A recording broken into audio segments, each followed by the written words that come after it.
Bem-vindos, tá? Nós estamos iniciando o nosso processo aqui, tá? Nosso curso do Veste Curso. Meu nome é Márcio Miquiles, estamos aqui com História do Brasil. E a gente sabe que quando a gente vai falar de História do Brasil, a gente não começa a falar de História do Brasil da chegada necessariamente dos primeiros habitantes. A gente começa a falar da História do Brasil a partir do momento da chegada dos europeus em terras brasileiras, tá? E essa chegada tem a ver com uma série de interferências políticas, econômicas, culturais que estavam permeando a Europa nos séculos XIV, XV e XVI, tá? Inclusive o governo português chegou aqui no Brasil no limite, né, do século XV para o século XVI, em 1500. Então a gente precisa entender o que foi que aconteceu nesse contexto europeu para a gente poder tratar do processo de ocupação do Brasil. Logicamente que nós teremos aulas aprofundando o processo de ocupação do Brasil pela visão dos povos nativos brasileiros, tá? Que será visto posteriormente. Então, assim, esse processo de ocupação do Brasil, ele precisa ser entendido dentro de um contexto onde a Europa vai sair do espaço do continente, não só do continente europeu, mas do continente africano-asiático, Mediterrâneo como grande polo de acesso, e ela vai atravessar o Mediterrâneo para chegar até o que a gente vai chamar na época de Novo Mundo, depois se chamou de Índias Ocidentais, até que se batizou, em homenagem ao Américo Vespúcio, de América, tá? Esse contexto tem uma série de relações que precisam ser entendidas, e eu sei que geralmente os alunos ficam naquele questionamento, professor, eu já li que quem chegou primeiro no Brasil foram os espanhóis. Por que que a gente vai dizer que o processo de ocupação, o descobrimento do Brasil é muito comum no mundo acadêmico, tá? Não estranhe esse termo, usar o termo achamento do Brasil. Tá? Isso já foi inclusive usado muito em provas de vestibulares, esse termozinho, o achamento do Brasil. Por que que a gente não considera o governo espanhol? Ou por que a gente não considera outras fontes, os próprios nativos? Ou a gente não considera, por exemplo, porque existem fortes evidências que os vikings, tá? E até os fenícios podem ter tido, tá, passagem pelo litoral da América e pelo litoral brasileiro. Isso tem a ver com o fato de que, quando a gente vai falar de história, a gente não pode separar de historiografia, que é a escrita da história, a escrita acadêmica da história. E durante muitos anos, a historiografia foi pautada por um princípio chamado positivismo, do Augusto Comte, que diz que o que vai delimitar que algo é um fato histórico e não apenas um fato narrativo, sem vericidade, quando você tem um documento oficial. Esse é o grande, talvez, nó que é desfeito quando a gente vai falar de processo de ocupação do Brasil. Não é quem chegou primeiro, é quem tem um documento oficial, escrito, datado, com detalhes, que a gente possa dizer, naquele dia, naquele local, alguém esteve aqui. E esse documento é a Carta de Pero Vaz de Caminha. Não pela carta, mas por causa do selo que contém a carta, um selo oficial, um selo do rei de Portugal, então aquela carta não tinha como ser falsificada. Tá certo? Beleza? Então vamos lá. Dentro desse contexto de ocupação, tá? Antes da gente chegar aqui nas Américas propriamente dito, a gente tem o seguinte: a Europa está passando por um contexto de centralização política. No final do século XIII, ok? Início do século XIV, se acelerou dentro da Europa o que a gente vai chamar, tá, de processos de expansão, tá, de expansão política, de expansão comercial. E esses processos uniram uma série de setores da sociedade. A burguesia começou uma ascensão econômica, principalmente pós-cruzadas, tá? Se reabriram as rotas comerciais. E essas rotas comerciais que já eram muito tempo utilizadas por gregos, romanos, persas, foram reabertas e agora eram controladas predominantemente pelos árabes. Tá? Lembrando que pra gente, povos árabes não são só aqueles que são da Península Arábica, mas aqueles que falam a língua árabe e que estavam adotando uma nova religião monoteísta que a gente chama de Islã, ok? Essas rotas reabertas provocaram na Europa um crescimento urbano e comercial, formações de burgos, tá? Formações de novos espaços, e isso provocou uma série de conflitos na Europa. Quando a gente tem um cenário de conflitos, é natural que as figuras políticas se fortaleçam para formar exércitos mais solidificados para enfrentar esses conflitos. Foi a soma dessas guerras, o desenvolvimento comercial, uma nova formação urbana e novos grupos, como citado aí a burguesia, tá? Advinda desses burgos, os banqueiros que surgiram, tá certo, na época. Toda essa confluência de coisas fez a Europa ter a necessidade de se centralizar politicamente. A gente chama essa centralização de diversas formas. Você pode chamar de monarquia nacional, porque agora a Europa vai sair de um contexto territorial e vai ser construído um contexto de nação. Existirá a ideia de construir-se uma bandeira, a construção de uma língua, tá certo? Costumes, tudo isso vai ser padronizado, ok? Além dessa construção nacional, a gente também pode chamar esse período pela própria condição dele. Ele nasce na transição da Idade Média para a Idade Moderna. É muito comum a gente chamar esse período de Estado Nacional Moderno, ok? Sempre lembrar que se for moderno com M maiúsculo, eu estou me referindo ao período histórico, porque está chegando a Idade Moderna e esse Estado Nacional Moderno, ele é justamente caracterizado por esse período. Ele nasce no século XIII, XIV, XV, se solidifica no século XV e ele vai cair como símbolo na Revolução Francesa, que é o fim do Estado moderno. Alguns gostam de dar um nome mais simples, talvez vocês tenham até aprendido com esse nome. A gente chama a monarquia nacional, esse Estado Nacional moderno de absolutismo. Tá? Num resumo bem simples, o absolutismo é quando a figura do rei chega ao poder de centralização política. Professor, é o poder máximo? Não, porque a gente já tinha na história, na linha do tempo, na história antiga, um momento onde o rei era teocrático, ele era uma figura divina. Então ele somava os poderes divino e político, religioso e político. Esse rei, ele centraliza suas ações políticas e econômicas, forma-se uma burocracia, e aí os países europeus vão ter maiores condições de competir, tá certo, em condições de guerra comercial, cultural e de desenvolvimento com aquelas nações europeias que estavam se desenvolvendo e com os países árabes que estavam também em ascensão. Essa monarquia nacional europeia, se o rei centraliza o poder político, ele também centraliza o poder econômico. Não tem uma regra. Cada nação escolhe o que é que ela quer fazer de doutrina econômica. Só que a gente convém chamar que as ações econômicas são o mercantilismo. De onde é que vem mercantilismo? Olha como é simples. Ó. Tu tira o ismo, ok? O ismo vem só para tu lembrar que é um modo de. O mercantilismo seria o modo de relação comercial mercantil. A primeira fase do capitalismo é o capitalismo mercantil.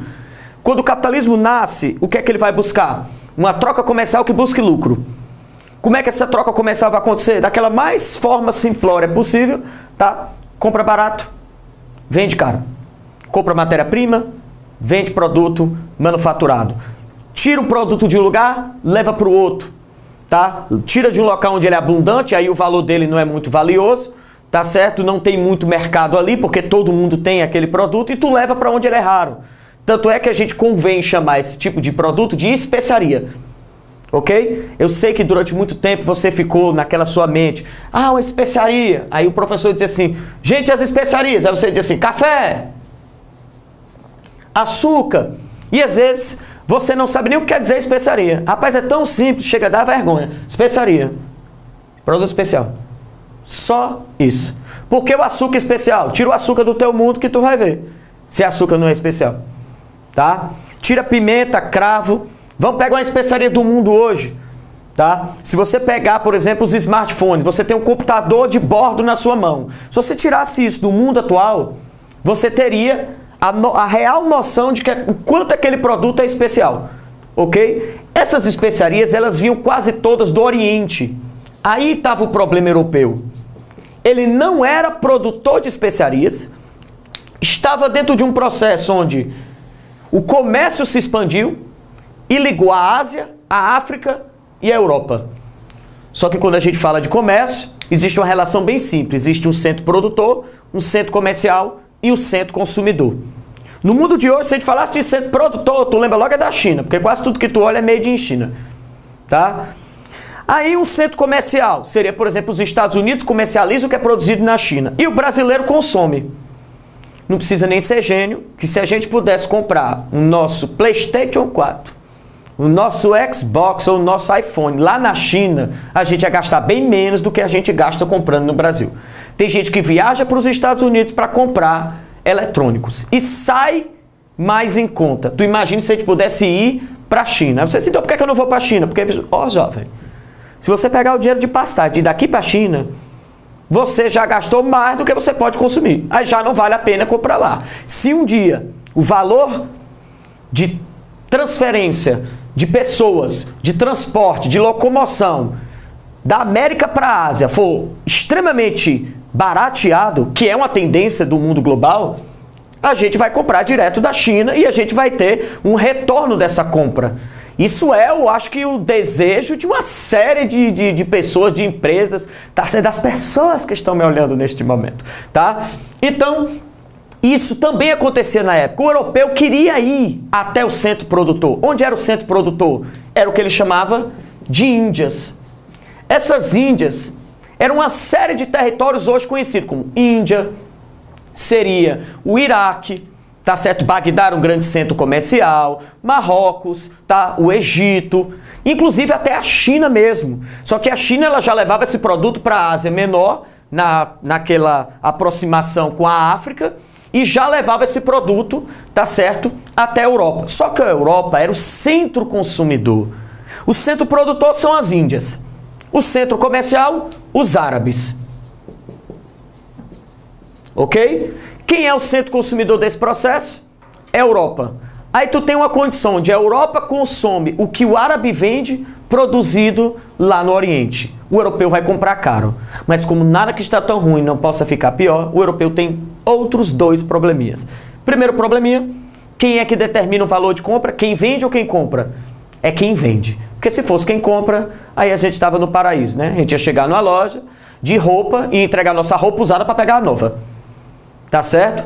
Então, como quem diz o valor de capital é quem vende, o Oriente e os árabes queriam, em troca da venda dessas especiarias, metais preciosos. Eu não preciso nem ser gênio, que eu já estou dizendo o nome. Os metais são preciosos. Ouro, prata, são caros por N motivos. Processo de maleabilidade, durabilidade, tá certo? E como era difícil de ter esse material para se comercializar, os produtos eram caros porque eram especiais. Os produtos eram caros porque eles eram comercializados com metais preciosos. E como nada que está tão ruim, não posso ficar pior, eu tenho que comerciar com os árabes. Como é que eu vou comercializar com os árabes, sendo europeu, se há muito pouco tempo antes, no plano histórico, árabes e europeus entraram em conflitos no que a gente chamou de cruzadas? Tá? E os árabes, inclusive, foram acusados pelos europeus de serem infiéis, de não terem alma, de terem desonrado, inclusive, o Santo Sepulcro. Tá? Então, o conflito árabe que aconteceu nas cruzadas criou um processo de dificuldade do europeu até o acesso a essas especiarias. A Europa precisava passar urgentemente por um processo de expansão marítima para chegar o mais próximo possível das Índias e diminuir os custos desse processo que estava acontecendo do mercantilismo. E só tem uma maneira da Europa conseguir esse processo de expansão marítima: se ela fortalecesse o seu Estado. O Estado como uma instituição. Tivesse uma burocracia mais bem organizada, tivesse uma estrutura econômica mais bem montada, uma padronização de moeda, de impostos e uma centralização política, administrativa. Quem primeiro formasse essas monarquias nacionais e se solidificasse, quem primeiro montasse o que a gente chama de absolutismo, teria condições de desenvolver o mercantilismo e de partir para essa expansão marítima comercial para tentar, a todo custo, diminuir o valor dessas especiarias, barateando o processo de transporte, ou encontrar novas rotas para não ficar preso ao controle das rotas dos árabes. É óbvio que você talvez esteja se perguntando: professor, só não entendi uma coisa. Se essas rotas comerciais levam o produtor até o consumidor, por que os europeus não tomam essas rotas comerciais? E não foi exatamente esse um dos motivos das cruzadas, na qual os europeus falharam? Os europeus já tinham tentado tomar essas rotas comerciais e falharam há 2, 3 séculos antes desse contexto que eu estou montando para vocês. Então, não tem como eles retomarem essas rotas. Quem primeiro, como eu lhe disse, solidificasse essa condição de monarquia nacional e mercantilismo, ia ter sucesso nessa expansão marítima. E quem foi pioneiro na Europa foram os portugueses, por N motivos. Quando os espanhóis, tá, que ocupavam o território português, era um território espanhol, tá certo? O mundo árabe se expandiu pelo norte da África e entrou pelo Estreito de Gibraltar, que separa um limite muito pequeno entre o norte da África e a entrada da Península Ibérica. Eles invadiram o território espanhol. E os portugueses, através de uma aliança com setores da burguesia, setores da nobreza, conseguiram fazer uma guerra que não só expulsou os árabes do seu território, como nessa guerra, que colocou no poder a dinastia de Avis, em Portugal, conseguiu separar-se da Espanha e ao mesmo tempo expulsar os árabes do domínio do território. Portugal não só conseguiu sua independência do trono espanhol, tá, e mais autonomia política administrativa, como ele conseguiu também expulsar os árabes, mas, óbvio, a partir do momento que você tem duas relações entre povos de dominação, você tem as influências culturais e econômicas que aquele povo exerceu no território. Os árabes deixaram muitos legados culturais para os portugueses. Um dos legados mais importantes foram as questões náuticas, do qual os árabes já eram muito bons navegadores. Não só por controlarem as rotas comerciais, mas porque o mundo árabe, ele advém dos persas, do Império Persa, do Império Medo-Persa, tá? E o Império Medo-Persa, ele já era muito característico das navegações marítimas. Vamos lembrar, por exemplo, aquele conflito que aconteceu justamente porque persas e gregos disputavam o controle do mar Mediterrâneo, tá? Retratado inclusive no cinema, no filme 300, ok? Então, esse desenvolvimento náutico que ficou como legado árabe, somado ao fato de que Portugal se solidificou, formou essa monarquia nacional, começou aquela doutrina econômica que a gente chama de mercantilismo. E havia, dentro dessa dinastia que controlava Portugal, influências da burguesia portuguesa que via a necessidade de solidificar o processo econômico. A soma desse fator, com o acesso ao desenvolvimento náutico, permitiu Portugal ter o conhecimento e a praticidade, tá certo? Da técnica da bússola, usar o astrolábio, que seria uma espécie de navegação, principalmente noturna, para você ter uma orientação. Melhorou as embarcações com as caravelas. O grande lance das caravelas é porque ele muda não só o formato da vela, mas o formato da base da embarcação, que permite que ele chegue mais próximo da costa. Eles melhoraram a capacidade de leitura dessas cartas de navegação. Se você hoje navega, e quando eu digo navega, você vai para um aniversário do seu sobrinho. Você recebeu um convite, vem o endereço, vem o buffet. Provavelmente, como quase todas as pessoas, você vai fazer o quê? Vai entrar no Google, vai botar lá Google Maps para achar o buffet do seu sobrinho. E ainda assim, com o Google Maps, você comete pequenos equívocos. Ainda fica puto com o Google Maps. Como é que ele erra? Lembrando que sem o Google Maps você não chegava nem no bairro. Tá? Então tu imagina que se hoje, com a tecnologia que a gente tem, ele dando um ponto quase que exato, ele dá o endereço que você chega a ver a foto e tudo, e você fica, onde é que eu tô? Tu imagina como era navegar no oceano olhando pro céu. Quem é o doido que quando navegar e der certo, não vai anotar tudo? Eles tinham umas cartas, essa carta de navegação, no desenho do Pica-Pau, eles chamam de mapa do tesouro. É o famoso diário de bordo. Mas esses caras anotam assim, hoje, às 8 horas da manhã, depois de 6 horas de navegação, encontramos uma ilha com formato de latitude X, longitude Y, a nota da descrição do local, para que caso alguém volte, inclusive eles mesmos, porque eles eram costumeiros nessas navegações, eles não precisem cometer os mesmos erros. Só é bom lembrar uma coisa, não existe marinha. Se não existe marinha, tipo, existiam funcionários nomeados pelo rei para fazer essa viagem. Só que esse cara, ele comanda a nau. O resto é todo mundo mercenário. Meu compadre, não precisa ser gênio. Mais cedo ou mais tarde, tripulantes dessas naus vão pegar essas cartas de navegação e pelo menos parte dessas cartas elas se espalham. Por isso que quando você descobria algo, você descobriu uma ilha que tinha muitas riquezas. Meu irmão, explore logo. Porque com pouco tempo, cartas de navegação que dão acesso até essa ilha vão se espalhar e outras pessoas vão chegar nessa ilha. Então a pirataria comia de esmola, meu colega. E não tinha quem controlasse. Pra você ter noção, melhor solução para os piratas, tornar o pirata oficial. Que foi o que o governo britânico fez, que o governo francês fez. Pegou os piratas. Quando você não pode com um ladrão, o que é que você faz com ele? Você contrata o ladrão para trabalhar para você. O pirata deixou de ser pirata, virou corsário. Ele é um ladrão financiado pelo rei.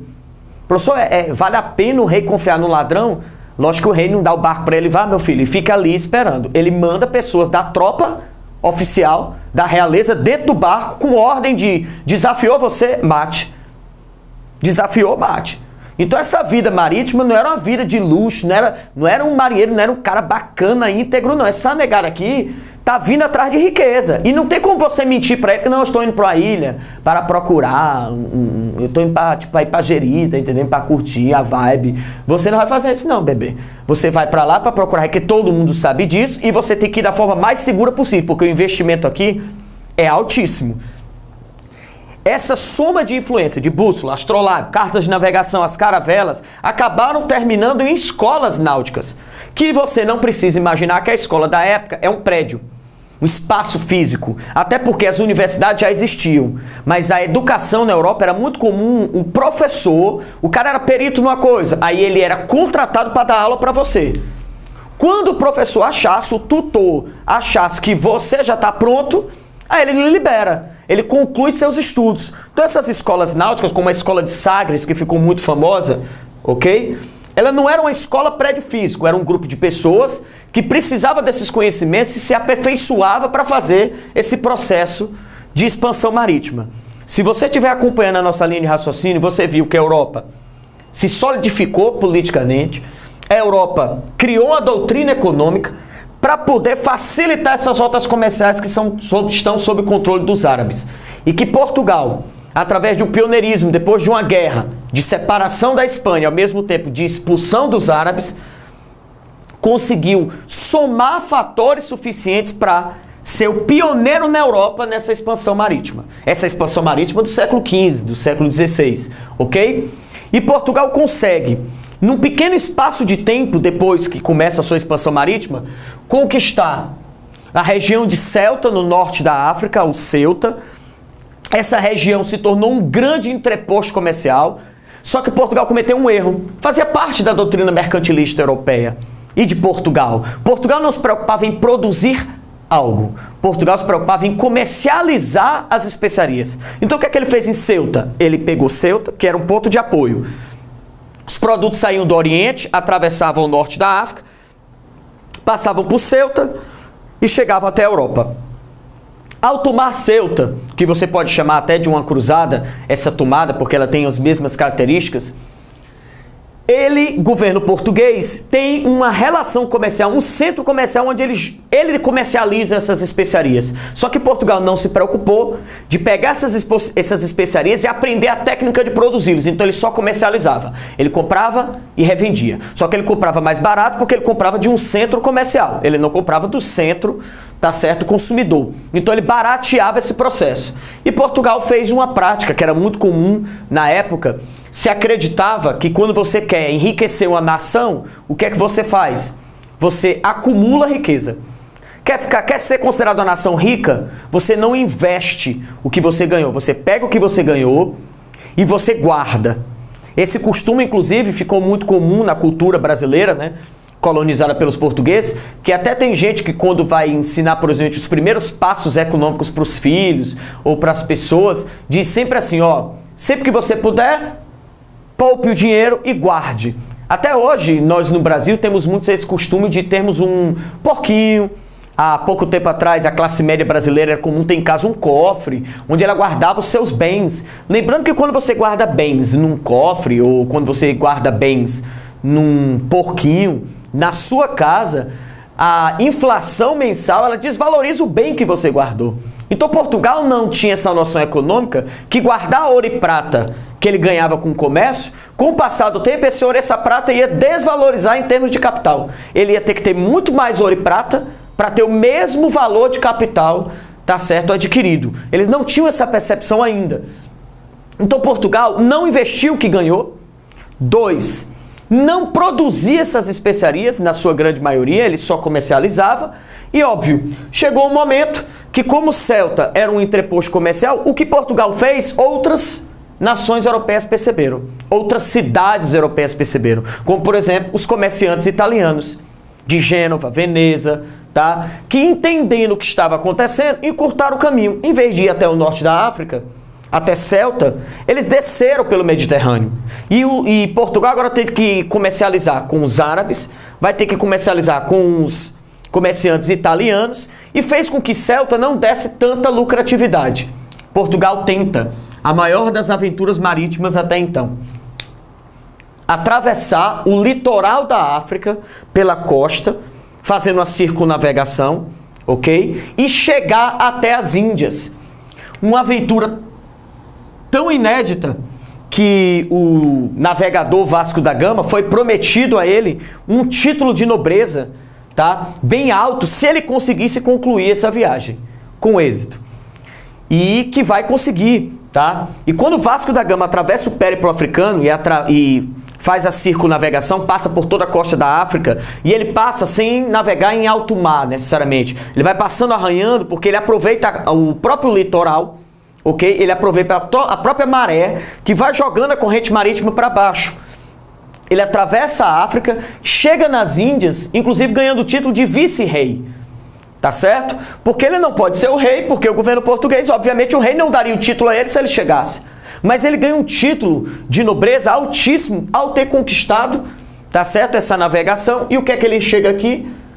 Vasco da Gama chega às Índias. E quebra aquele ciclo. Qual é o grande desejo dos europeus? Ir direto ao centro produtor. É o que Portugal está fazendo. Saindo da Europa e indo direto ao centro produtor. Para você ter noção, a viagem de Vasco da Gama, na primeira viagem de Vasco da Gama, ele ganhou mais dinheiro do que todos os comerciantes italianos ganharam em meses. E ele ganhou em uma viagem. Professor, se Portugal ganhou tanto capital, o que foi que aconteceu com Portugal que em tão pouco tempo deixou de ser uma nação tão próspera?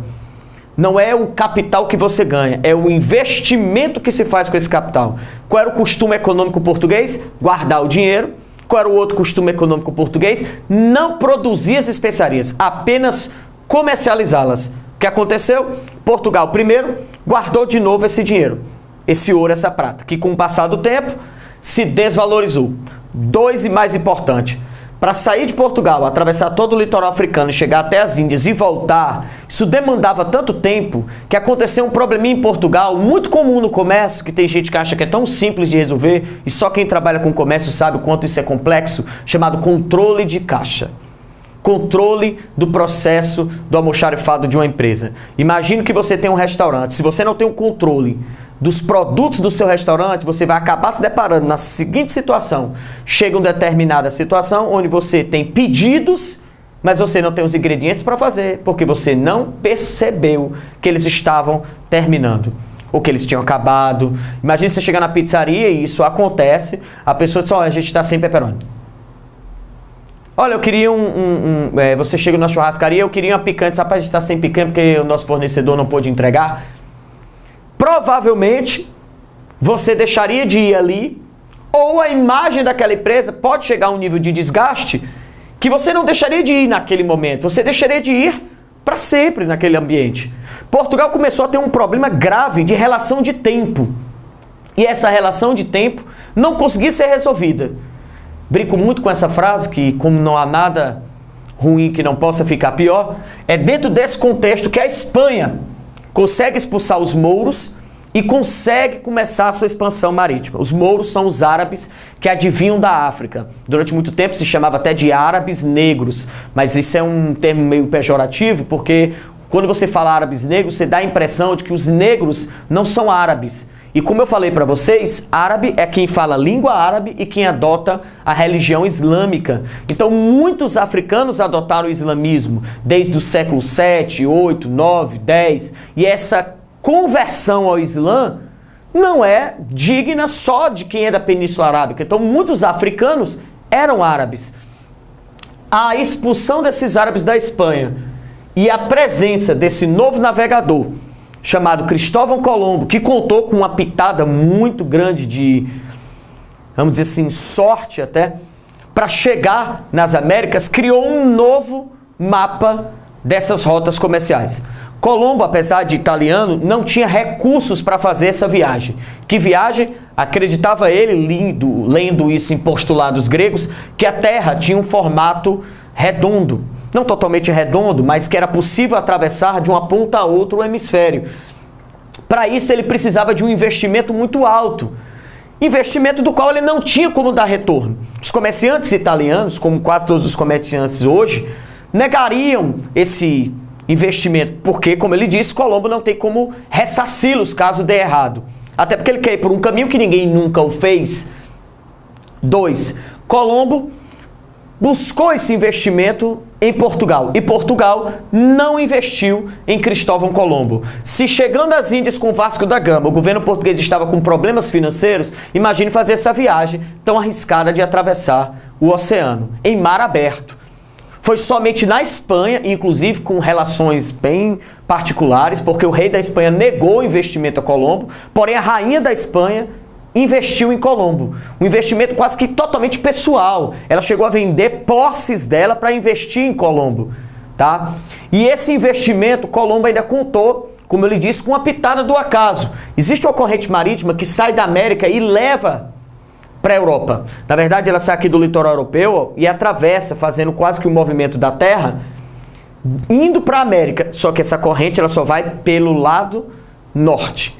Baixou da linha do Equador, essa corrente não traz para baixo. Então, navegar da Europa para a América do Norte é uma navegação muito mais segura do que você sair do continente europeu, atravessar e vir para a América do Sul, porque você vai ter outras relações de correntes, massa de ar, que vai atrapalhar as navegações. Como ele pegou essa rota, inclusive usando um princípio natural de observar a migração dos pássaros, Colombo acabou chegando na América Central e do Norte, inicialmente batizada de Índias, mas ele, ao descer e fazer suas expedições, notou que não eram as Índias. Inicialmente batizada depois de Novo Mundo, porque ele percebe que não tinha nada a ver com as Índias, ele só, depois de alguns anos, a gente vai ter o batismo de América, em homenagem ao Américo Vespúcio, e é bom deixar bem claro que Colombo não veio só uma vez. Colombo vai fazer 3 grandes viagens, tá? Financiadas pelo governo espanhol, inclusive ganhando o título de adelantado, que é um título extremamente importante para a coroa espanhola, com uma condição: o adelantado ele não pode voltar ao território europeu, ele fica na América. Então Colombo é um dos primeiros adelantados, é um dos primeiros grandes nobres financiados pela Espanha para ocupar e explorar o território da América do Novo Mundo, tá certo? Que foi ocupado inicialmente agora pelo governo espanhol. Tá? Quando Colombo retorna, a gente vai ter um novo mapa e vai haver a necessidade de se definir de quem é esse território recém-ocupado pelo governo espanhol. Beleza?